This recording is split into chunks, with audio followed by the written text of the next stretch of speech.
Hi everybody, Dee Dee here. I just thought I'd make a simple family favorite tonight for dinner, and that I thought I would share it with everyone. So these are some of the ingredients, or actually all the ingredients I'm going to be using today, minus the milk. First you're going to need, there's some stuff from my garden over there. First you're going to need a 9 by 13, any type of 9 by 13 pan. And I have, to start, 2¼ pounds of ground round that I'm going to brown. And I have 1, 2, 3, 4, 5, 6, 7, 8 potatoes there. 2 cups of cheese. You can use any kind of cheese. 2 cans of cream of celery, and a few seasonings I'm going to use. I'll be right back. So I was going to use the garlic salt from Laurie's, which is a really good seasoning and I use it a lot. However, I forgot that I'm growing garlic and I had some available, dried and ready to use. So I'm going to go ahead and use that. This casserole that I'm making for my family, I kind of just call it a hamburger casserole. It's just a version of sort of a tater tot casserole without the tater tots. I'll be right back. So I have just over maybe a tablespoon of fresh garlic chopped, minced up there. And then I've taken those 8 potatoes and I've quartered them all, and I'm going to boil them until they're just getting soft. That'll help in the cooking process to be faster. So while you're waiting for your ground beef and your garlic to go ahead and brown and your potatoes to soften, you should take out your 2 9-inch pie shell crusts. I use the ready-made from the store because it was just easier for me. My hands don't work that great. So you'll want to pull those out so that they come to room temperature.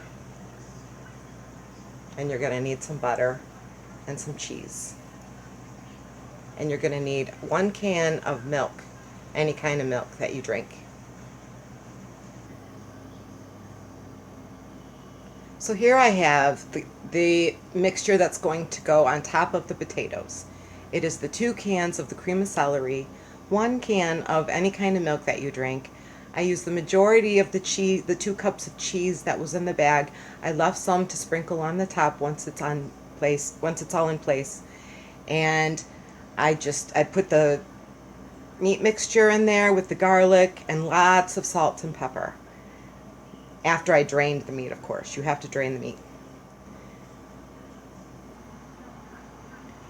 So while I'm waiting for my potatoes to cook and get soft, I thought I'd show you some of my fresh produce that came out of my garden. I have some tomatoes over here. I have some green ones because the other day we made fried green tomatoes. They were delicious. I have some peppers over here. I think those are the cherry bombs. And my son told me what that one was and I forgot.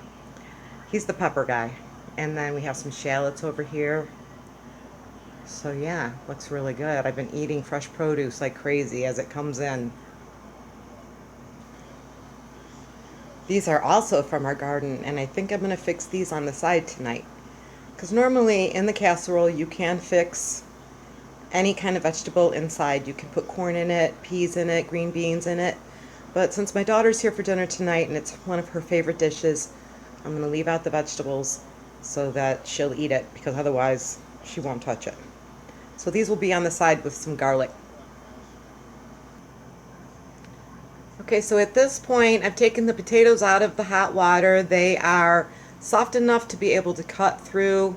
I slice them up, and the next step is that I'm going to put the mixture on top of the potatoes. Very simple. I'll show you when I'm done. I'll be back.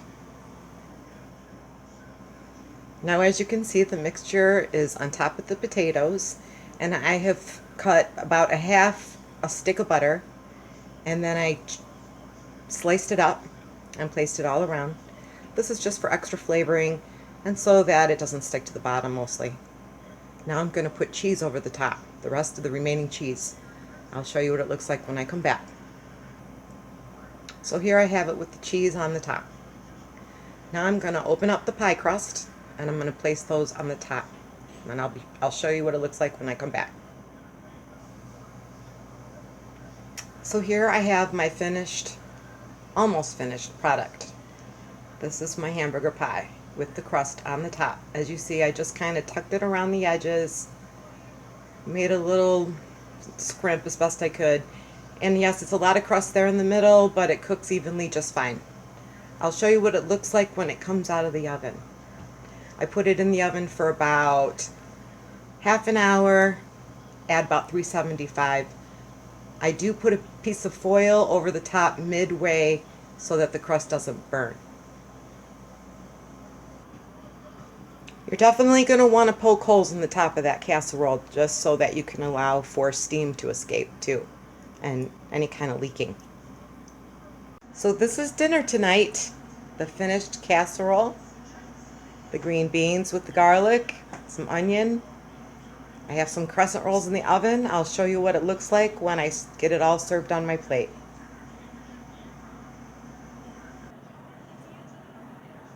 And there we have it. That's dinner tonight. These are just the Pillsbury crescent rolls you get in a can. Can't wait. It looks delicious. Everybody's starving. Thanks for watching. Bye.